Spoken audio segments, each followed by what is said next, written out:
নামে যাও। সে বলবে আল্লাহ আমি তো কোটি কোটি টাকা দিয়েছি, ইয়াতিমখানা করলাম, মসজিদ করলাম, এটা করলাম, চ্যারিটি ফাউন্ডেশন করলাম, এত দান সদকা করার পরে আমি জাহান্নামে যাব?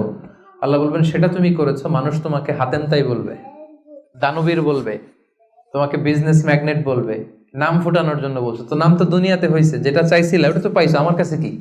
আমার কাছে তোমার জন্য কিচ্ছু নাই, যাও জাহান্নামে যাও। ওইরকম দানশীল যেন আমরা না হয়, আল্লাহ আমাদেরকে হেফাজত করুক।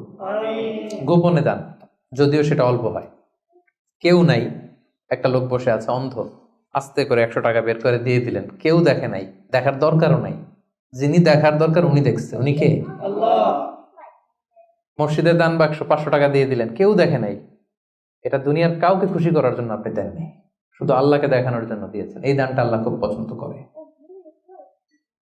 সাদাকাতুস সির তুতফিউ গাদাবার রব, গোপন দান আল্লাহর রাগকে প্রশমিত করে, আল্লাহর রাগকে কমিয়ে দেয়।